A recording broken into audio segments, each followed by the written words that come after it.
Mayor Muriel Bowser is set to unveil what she's calling a transformational growth agenda aimed at building a stronger, more resilient D.C. economy. And with a shrinking federal footprint and economic headwinds ahead, the mayor's fiscal year 2026 budget proposal puts a major focus on attracting businesses, creating jobs, and boosting revenue. Let's go now to that live media briefing already underway. McDuffie, please give Kenyon a big round of applause. And it's been a privilege for us to work with him on how we take advantage of our opportunities and move the district forward. So we are not on H Street by accident. We're on H Street because it is a beautiful part of our community. H Street businesses came to me and said, Mayor, we need your help. We didn't come out of the pandemic as strong as we went into the pandemic. And there's some things that need to change to bring H Street back. This corridor has experienced a real revival with arts, entertainment, restaurants, and we want to bring that vibrancy back. There are old favorites along the corridor, and it continues to welcome fantastic new restaurants and businesses. So in our meetings, our businesses feel confident that with a strong partnership with the city, people will rediscover H Street Northeast again. So that's part of why we're here. So let's say a little bit, and we can move to slide 2, about the task in front of us. We all know that the federal government has been a strong and stable partner in Washington, D.C. for decades. We're proud to be the host to our federal government, and we know that the federal government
Next slide.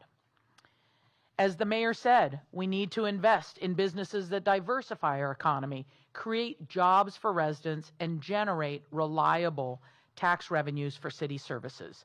That includes, as I mentioned before, our sports, entertainment, and destination sectors.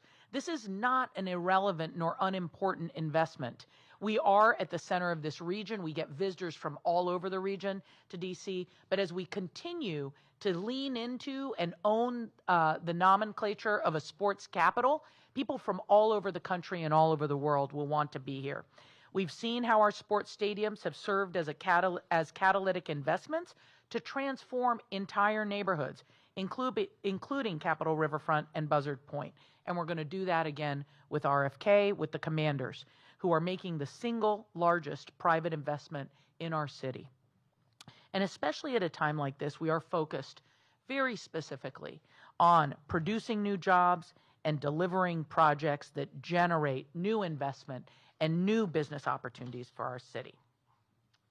We haven't forgotten about Capital One Arena, which is in progress and will kick off construction this summer. And in 3 years' time, you can assume to step into a new state-of-the-art urban arena that will continue to anchor and bring vibrancy to our downtown. And then last but not least, we talk about it all the time, that we are the city with the second most theater seats in the country, only to New York.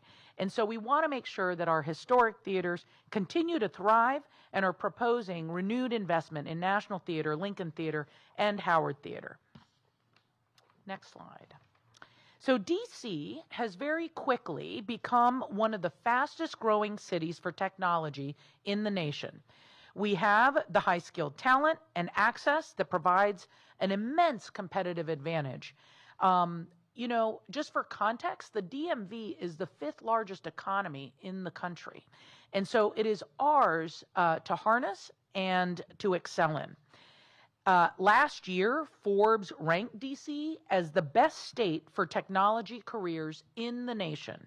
We're leaning into supporting this thriving sector and strengthening DC's position as a leader in technology and innovation.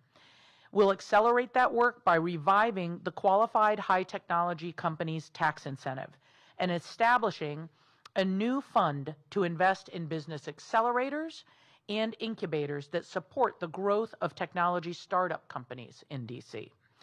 We're also in the process of deploying $26 million, which we hope will leverage an additional $26 million in private funds through the DC Venture Capital Program. Next. In order to reach those tech companies as well as other high-growth sectors, we need to supersize our business attraction efforts. So we are doubling our marketing capacity and accelerating our capacity to attract high-growth businesses to DC. We'll also continue the success of our Vitality Fund, which has been our main tool for recruiting and retaining businesses in Washington. We have strong fundamentals that make DC a great place for businesses to come to. We have world-class infrastructure, talent, culture, livability, diversity, and so much more that we can sell our city on. But we need to make sure that we are telling that story and that we are reaching businesses beyond our borders who want to come here and just need to be invited to do so. Last.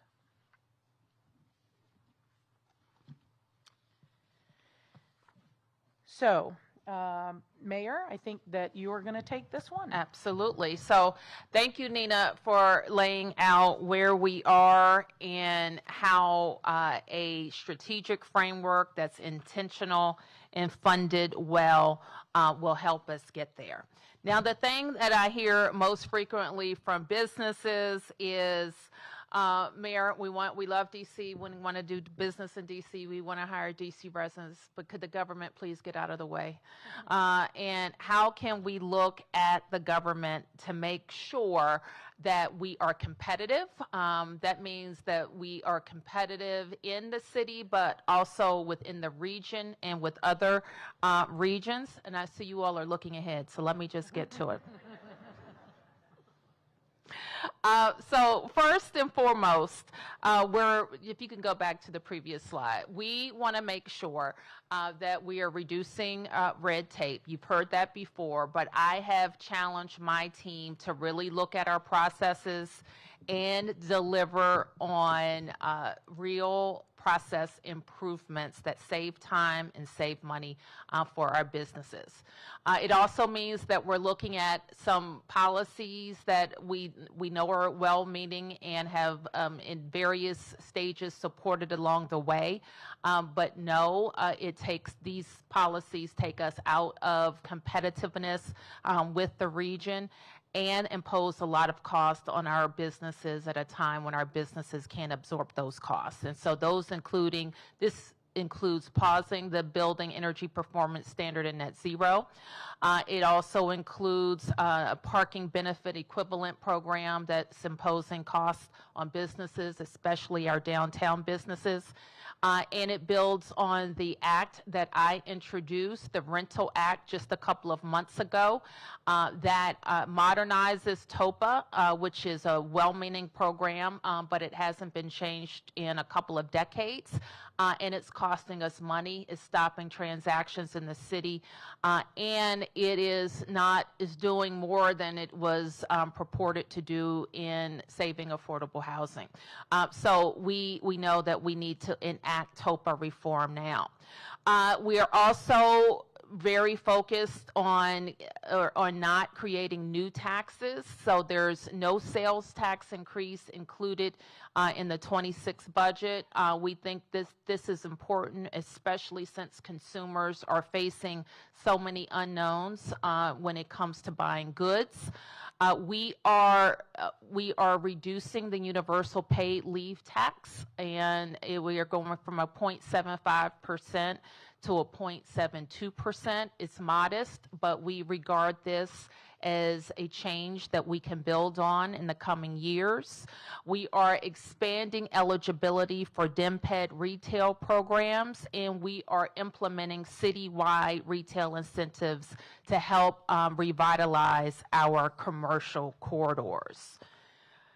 And more than that, we know that our restaurants in the restaurant industry need special attention. We have been alarmed over the last several years about the changes to the industry outside of our control, but some within our control. We think our restaurants are facing a perfect storm with increased operating and supply costs, higher rents, and unique labor challenges. So we know that the city must rebalance our system to ensure our restaurants can compete, survive, grow, and employ DC residents. So with this budget, with my introduction to the council, we will bring our policies in line with the region by restoring DC's previous tipped minimum wage law.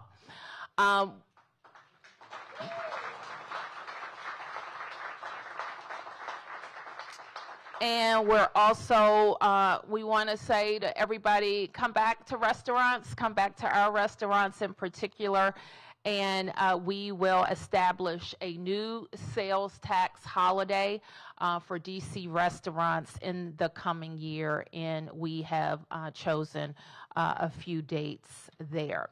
So my budget, to be clear, and we haven't arrived at these proposals lightly, but we know how important the restaurant industry is to DC. We will be moving to repeal I-82. We will be putting incentives in place that are aggressive about attracting restaurants, attracting other businesses, and making sure that this industry can survive. You've heard me say it before when I talk about sports, but the same is true for the restaurant industry, the entire hospitality industry. We are a hospitality-based economy. Following the federal government, it's the hospitality sector that allows people to buy homes, put their kids through college, live here, and afford to live here. And if restaurants close, there are no jobs, okay? There are no jobs. So, I've talked a lot, and it's been a great not just exercise, but putting very smart people together from our team, but also listening to the private sector to say what we need now. And while everyone is anxious about how the economy is shifting, we know that we have the fundamental tools to shift to, and in fact, to change the trajectory of that shift. So our goal here is not to lose those 40,000 jobs, and we know the federal government can do something about that. But we also have to be in a position to create new jobs and to replace that economic activity if that happens. So now's our time. So we're leaning in 26, right-sizing spending, of course, but doubling down on the things that are going to help us grow. So you know our city. We continue to be in the best city in the world, and we have the fundamentals to make the economic changes that we need to. So with that, I'm going to turn it over to the Deputy Mayor. We'll hear from our panelists, and then we'll take a few questions. Well, thank you so much, Mayor. We have a big agenda, but I really believe that these are the moves, the collective moves that we need to make to generate jobs as quickly as possible and make sure that we diversify economy, because a diverse economy is a resilient economy. With that, we have invited 3 very special guests from different parts of the industry to come and talk to us about their experiences and also where they hope the city can keep getting better. So first we have Rock Harper. He is the chef and owner of Hill Prince right here on 8th Street, a restaurant operator. We're also joined by Johannes Tafese, founder and CEO of Gratitude Systems. He is an entrepreneur in technology and based right here in Washington. And then last but not least is Jeff Utz, who is a land use attorney specializing in DC land use and permitting processes, and he is the director at Gulston Stores. So I am going to start with Rock Harper. So Rock, you are a celebrity in and of yourself, I'll just say. If anybody watches Hell's Kitchen, he was a winning chef. So congratulations, represent DC. Thank you. You own multiple restaurants, including 8th Street's beloved Hill Prince, which is actually just right next door, I think. Tell us a little bit about your business and also what you love about being in the hospitality industry. Thank you. First of all, thank you, Mayor Bowser and Deputy Mayor Albert. Hill Prince is a restaurant and bar, but I like to think of it as a gathering space, a community hub where we can, of course, eat some good food and drink some good drink, but get to know one another and gather. I love hospitality because I've always loved people. People are my thing.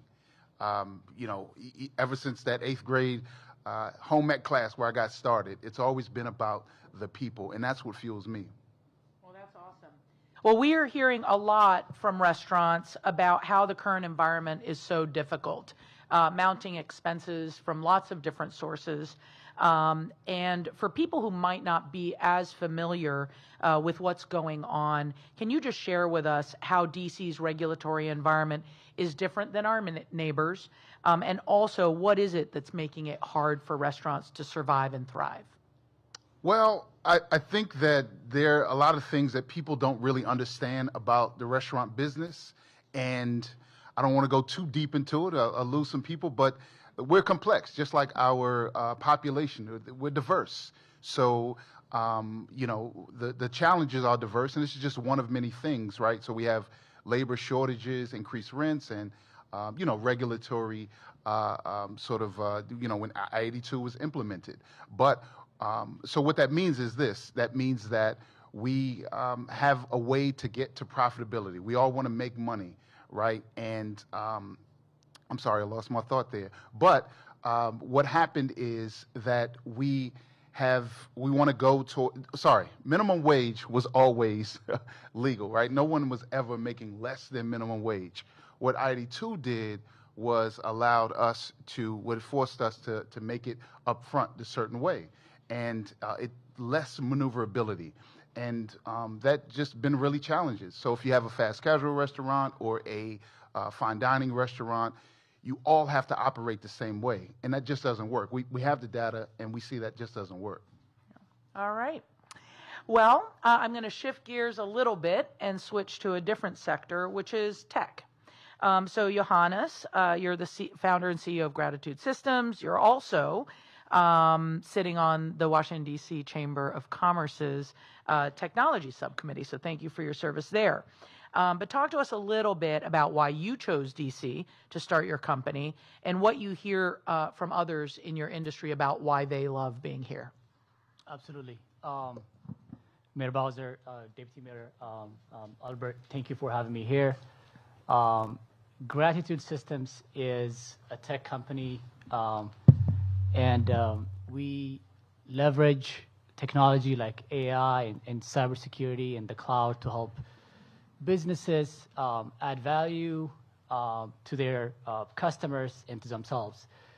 DC has been a great place to do business, and what we're hearing from the business community in general is that DC is a strategic location, especially when you think about tech businesses that are focused on policy, technology, academia. If you want to focus on GovTech, cybersecurity, and AI, it has a very educated workforce. So it's just a great place to do business. And what we're hearing from the business community is that all businesses, especially startups, have things that they require in order to flourish. And that includes access to capital. That includes workforce development pipeline. That includes streamlined regulation, businesses like predictability. That includes affordable and flexible spaces. That includes affordable housing to make sure that we attract and retain the talent that we need. The mayor is going to be proposing in the coming budget investments in a tech ecosystem fund, as well as making adjustments to existing tax incentives, and all of this designed to attract more companies to move to the district. Can you talk about the value these additions can bring and how you think they might be received by the tech industry? Absolutely. Like I said, DC has a lot going for it already. However, what the mayor is proposing with the Tech Ecosystem Fund and minimizing regulation will signal that DC is seriously committed to attracting and becoming a more competitive city and tech-forward city. And this proposed change will fuel growth where it matters, especially for early-stage startups. It's a critical move that says DC believes in homegrown talent, and we're going to invest in that talent. And we're going to work to retain that talent. And it's going to say, hey, DC is open for tech businesses. And it's going to allow tech entrepreneurs to focus on building product and scaling and hiring the talent they need instead of managing regulations and red tape. That's extremely important. And one thing I would add is that it signals not only to DC businesses, but to venture capitalists, investors, and other entrepreneurs across the nation and globally saying, hey, we want to position DC and we want to consider DC for this. So I think this will be met in a very optimistic way from the business community. Well, thank you so much. And then last but not least, Jeff, you specialize in DC zoning and permitting processes, and we've gotten to know each other recently as we've been working to determine ways that we can update our regulatory and permitting predictability so that it can be easier for businesses to invest. Can you share a little bit about how the proposed changes, and there have been kind of a number that we've shared here today, will promote positive, affordable development in Washington? Sure. Thank you. Thank you, Mayor. Thank you, Deputy Mayor. I'm excited to be with you today. I'm happy to speak to that. There are many of the proposed changes in the budget that will be highly impactful, positively impactful for the economic growth in our city. The changes will have a particularly positive impact on real estate investment. They'll help foster re-engagement of development in DC, particularly around affordable housing. for the last several years, just one important point I want to make before really detailing it, is the real estate industry has heard from investors that funds are fungible and they will travel to other markets. So, why does that matter in real estate, in the business community? We've all touched on the investment so far already. Funds should be sourced regionally, nationally, and even internationally, and they can go where they are kind of wanted the most, where they can experience a known return, where there are less surprises in kind of the transaction is a known quantity. When there is a set of processes that are delayed, result in surprises, that capital that we get in DC is allocated elsewhere. So we want to make sure that we're a competitive market for that capital to be placed. Speaking specifically about some of the changes in the budget that are going to be particularly impactful, and I'm really excited are on the cusp of being implemented. The first and foremost is the inclusion of the Rental Act and specifically the element of TOPA in the budget. That will be a significant component in bringing investment back to DC. It will lead to greater housing supply, and it will help contain housing costs and spur construction of additional affordable housing. It will put us closer to on par with our outlying jurisdictions and others in the country and even internationally that simply don't have these sorts of impediments. Second, the proposed zoning-related changes to the DC Administrative Procedures Act will have an immediate positive impact to engage the real estate investment community with the public zoning entitlement process that is currently often avoided. Currently, appeals often result in finance disappearing while construction costs increase. Protracted appeals mean decades with vacant lots, missed opportunities, particularly for the communities that can benefit from it the most. However, the initiative will bring much needed clarity, structure, and accountability to the appeals process. The resulting appeals process would maintain an opportunity for stakeholder engagement while allowing for voices to be heard through all phases of review. Third, and the final one that I will call attention to, is the pause in BEPS and net zero. This is particularly laudable in this moment. The additional costs and uncertainty that these existing requirements have created have chilled investment and delayed projects from proceeding or purchases from happening. The pause will allow for the opportunity for the financing markets to repair while investment dollars flow back to the city. Then these programs can be restarted at a later time where there's greater clarity for their optimal implementation. Globally, these fixes will address real issues. They currently don't just pause construction on sites, they impact jobs, they stop job creation, they freeze investments, they stall delivery of housing, particularly affordable housing, which creates a challenge for the city globally, not just developers. It's a housing problem, it's a jobs problem, and there's really a pack of solutions in the budget that I am happy to see implemented, and I applaud you all for putting it in the budget. Thank you. Well, Mayor, you've said that we can have it all, which is a competitive business environment, as well as making sure that our community and our residents are best taken care of. So with that, Okay. I want to turn to the city administrator, see if he wants to add anything. I'll just provide some budget context to this. So in the budget that we'll be putting forward to the council, the changes here you should think about in two ways. One, you'll see investments in both our operating and capital budgets. The changes that we talked about here, the investments in transforming our growth agenda, will total about $71 million between our operating budget and our capital budget, all of which will be in FY26 this coming year, except if it's a capital construction project, it'll actually often start this year and stretch to 26 and 27. The larger part of the benefit that the budget will include is the Budget Support Act, which includes many of the non-budgetary factors that you heard here, such as lowering the payroll tax, pushing off an increase to sales taxes, repealing Initiative 82. That provides benefits that you can't quantify in a budget, so it's not an investment you see in our operating budget. But we know just for some of them that they actually will dwarf in benefit to the economy the actual investments we'll make. For example, by pushing off the sales tax by 1 year, we know that will benefit our consumers and businesses by $65 million just for that 1 year. We know that for each year that we push down the payroll tax from 0.75 to 0.72, that'll benefit the business community by $20 million. So there's significant benefit and economic benefit that you'll see in the easing of cost and the easing of burden that we're being placed on our business community, in addition to the investments that we talked about today. Thank you. Thank you. So what's next? So are we taking, what are we doing now? Okay, we'll take a few press questions.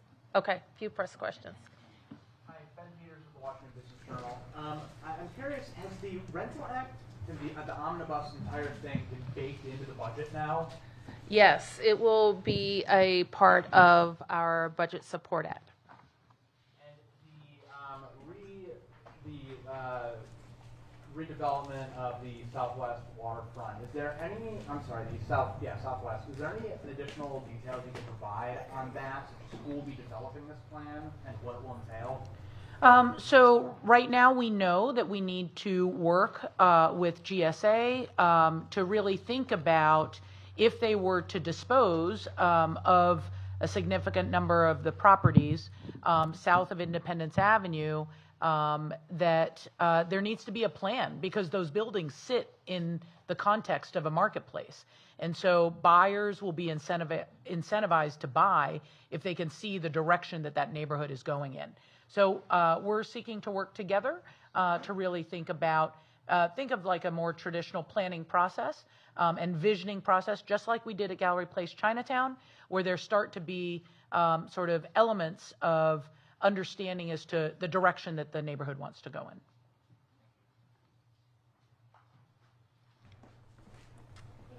I have a couple questions. The first is about the I-82 repeal. You mentioned not making the decision lightly. It overturns a referendum by the voters. So I'm curious how you weighed the sort of benefits you outlined of the proposal against the idea of overturning something that was passed by the voters, and also whether you think there's support on the council for this repeal. Thanks for that question. And I think our response to voters is pretty simple. The economy that we're dealing with right now and the environment for restaurants is vastly different than the economy and the environment that restaurants were operating in when this ballot measure was advanced. And so it is my responsibility to share with the voters and the council policy changes that our city needs. And if this was passed by the council, this would be our approach. It was passed by the voters, and it's going to be our approach. It would be negligent of us to act like we're in the same place we were 3 years ago. Yeah. I have another question about the NFL draft. The news that it's coming to DC in 2027. Do you have estimates on how much revenue that could bring to the city? And could you explain kind of why this could be important for the city's economy? Well, I'm not going to get in front of the announcement, I think, even though it's been widely reported, and we are wildly excited about it. We'll have more to say about that at another time. The 82 aspect, do you think if voters had a chance to vote on that today, that the results might be differently? And then going back to kind of following what she said, do you think there's going to be enough votes on the council to go along with that repeal? I think that the members of the council like restaurants. They know the importance of restaurants to our economy and local hiring and keeping DC residents employed. They can see that we are out of line with the rest of the region, and we are losing investment of new restaurants, growing restaurants, and employees to other parts of the region. So I think that we're going to make the strong case to the members of the council about why this is important. We have to save this industry, and there are things that are going to be out of our control with other increasing costs, but this one is in our control. This is a local policy, and we have to make the strong case. Well, would voters feel the same way today, or do you think that they might vote differently on a matter? I really can't speculate. My experience with DC voters is when you lay out the facts, then they are supportive of what makes sense for the most people. Mayor, just one on 82, one on NFL draft. On 82, will the language in your repeal speak to also rolling back service charges or fees that restaurants have imposed as a result of I-82? Would it speak to those, also kind of reset the clock on all of this, or just simply repeal the minimum wage portion of it? It repeals what 82 advanced, but we would be open to any suggestions around other issues. And then on the NFL draft, will you be attending the White House announcement today? I expect to, yes. And then can I ask you about that decision to appear with President Trump, who I think it's fair to say you don't always see eye to eye on in his policies, particularly directed at the district, and some of the things he said to you. Can you walk us through your process of making that decision to go, if it was a difficult decision for you? Well, I've been trying to get in front of the president on a couple issues lately. So, yeah, I'm going. No, in all seriousness, Mark, yeah, we're going to have a lot of issues to deal with this president on, and we are trying to make sure we're having every opportunity to advance those.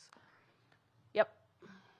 Tom Rousey over at Channel 7. Forgive me, this is a multi-part question, but I know Kevin just explained some of the economic benefits of this, but how can the city afford to do this as far as its own coffers? Because this is obviously in the short term at least going to cost you some money. And then where does the current hope that the House passes the bill to allow you to not make the budget cuts fit into this? And where does RFK fit into all this? New RFK. Okay, maybe Kevin, did you follow all those? I'll let you. I'll start. So no, it's very good questions, because other things folks are thinking about. So there's a clear delineation between the effect of the CR, and what's in the 26 budget. So our 26 budget's done. It's been done for some time now. The question as to whether or not the Congress votes to allow DC to spend its locally generated tax money is a question that will affect how we spend between now and the end of September. So that'll either entail cuts during the summer, or the budget that we already have in place that will continue our current level of spending over the summer. No matter how that question plays out, it does not actually affect the funding available to us in 26. And that's the great irony and tragedy, is that we're collecting the money in 26, we're collecting it now. The Congress is saying we can't spend the money we collect over the summer up until the end of September. So all the changes you see here as it pertains to investments in the growth economy are all changes that are about what happens after October 1st. The debate we're having is whether or not we're going to have to pull back spending in pretty drastic ways between now and the end of September. So you have to actually think of them as separate questions, because how the summer plays out does not actually affect how we invest in 26, because we're still collecting revenue in 26 that we're putting into the budget. So that's the sort of the question. And the broader issue of how do we afford this over the course of the fiscal year, what you'll see when we roll the formal budget out, we balance our budget over 4 years. And as we look at this, if we make these investments and they have the effect we think it will allow for us to avoid reductions in spendings in FY27, 28, and 29. So we know without the revenue produced by a growing economy, the changes from the federal layoffs will really hit us in years 3 and 4 of our 4-year budget. They don't actually hit us in year 1. So the question that the mayor and we confronted was, well, what do we do to avoid what the CFO is saying will happen if we do nothing? And that's what sparked the conversation to set what you see here as the growth agenda. That what the CFO said as a projection is not written in stone. We can either sit in our hands, I think the mayor said, or we can act on it. And so with these investments, we will allow for us to invest in FY26. If they have the result we think it will allow for us to basically buy back some of the cuts that we're going to put in our budget that will affect us in FY29, 28, and 27. So you should think about an investment to avoid things that we'll have to do later on in the fiscal plan. And where does the idea, because I noticed the football stadium wasn't mentioned, is that later years where money would come into play for that? Well, the football stadium was mentioned at the top in the plan, and it'll be included in our capital budget that is proposed. And I wanted to ask about one other thing that was in here. It said you're kind of taking some money from tourism, if you will, to help with reopening business. Is that a cut to tourism? I mean, how would you describe that, and will that hurt tourism? So coming out of the pandemic, there was a program called the Tourism Recovery District, and it was stood up for approximately a 4-year period to really support the hotel and tourism industry come back. And it has, and we've seen great record numbers in tourism as a result of this enhanced marketing effort that we've been able to do. And so now what we are realizing at this moment is that we need to preserve the growth of tourism. That can't stop. And so we'll revert back to pre-pandemic numbers in terms of the budget that supports Destination DC and Events DC. But we will take a fraction of that, and it's specifically the Tourism Recovery District, to then pivot and use it for this growth agenda around business attraction. And most cities actually have equal investments in both tourism and business attraction because the two go hand in hand. And so it is time right now, given that our charge is to replace jobs and to diversify our economy. That includes tourism, but we've made big investments in sports, entertainment, and tourism, and will continue. But we're taking a portion of the fund that was designed to recover post-pandemic tourism, and instead pivoting it to recovering our economy in this new moment. Mayor Bowser, just one. Okay, last two. One quick on just the timing. Do you have a date certain? You'll be surprised that at his press briefing this morning, Chairman Mendelson again complained that you have not sent the budget to the council yet. Do you have a date on when you'll send the 26 budget? And will you send the supplemental 25 at the same time, and just timing on that? So here are the choices that the council has at this moment. We offered to give them what we're calling the pre-certification FY26 documents, which is kind of unprecedented, and we worked with the CFO to make these documents available. We could give that to them right now. So far, the council has elected not to receive them. Otherwise, we can put them together once the CFO has certified them and advance them to the council at that time. And the city administrator told the council chairman last week that we believed we would be finished with the 25 changes by Wednesday. And at that point, if the CFO agrees that it's done, then it's done. So the plan is to submit them both together once that. Well, that's the only way we can submit them, so that they can complete in the way that the council always receives them, certified by the CFO. They have to be sent together, per the CFO. And we don't disagree with his assessment.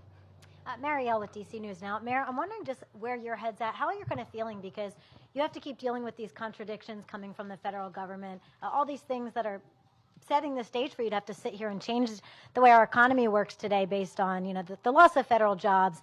We talked about Medicaid on Friday, the cuts there, but then also the president coming out to potentially announce a huge economic driver with the NFL draft. So how is that for you to deal with kind of the ups and downs of all this? It is just like you might imagine. It is tricky, and I learned early on, and I share it with my team, when you are the mayor of a big city, things like wacky things happen all the time that can take you off your agenda. You have to deal with them, but you have to never lose sight of your agenda. So no matter what happens, we have to deliver a 26 budget. We regret that we couldn't do it on the same schedule that we always do, but we had no control over a CR not passing.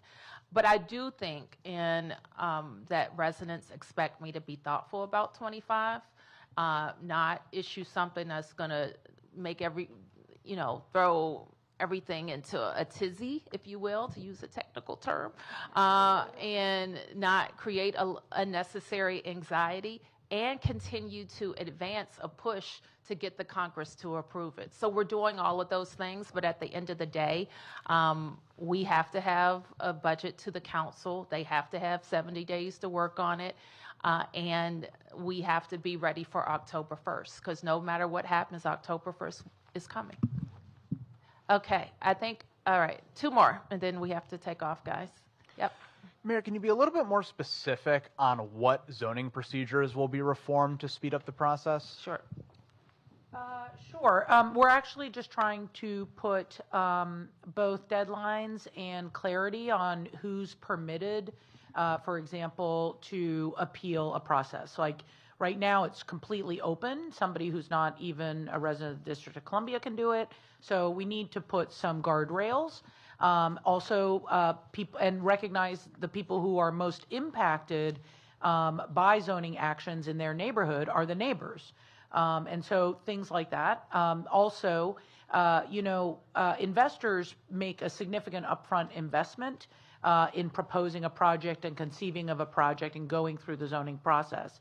And so we want to make sure that if somebody is appealing the process, that there's opportunity for them to weigh in, and they do that, but that also if somebody is going to stop a project in course, that there is a process and a threshold for them to do that. So it's a little wonky. The language is probably the best way to describe it, but hopefully that gives you some sense. Right now, we're unbounded in who can participate in the appeals process, and we'd like to bring some shape to that. And this is important because I can't tell you the number of affordable housing units that have been held up because of Nina's been very nice in the way that she has described it. But it holds up units being delivered and taxes being generated. And it's not fair to the process, and we want to make it more predictable and more fair. Mm-hmm. Last question. Thank you. So just to clarify, the FY26 budget has been submitted to the CFO already.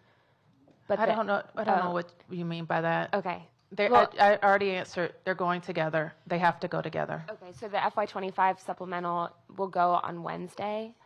That is our hope. Okay, and so the council passed a resolution last week that tried to force a deadline of Monday. Just why was that not possible in the end? It wasn't possible, and the chairman knew that when he gave that date to the council members.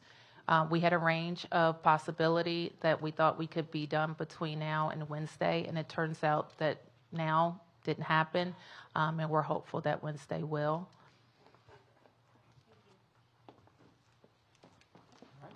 All right, thank you, everybody.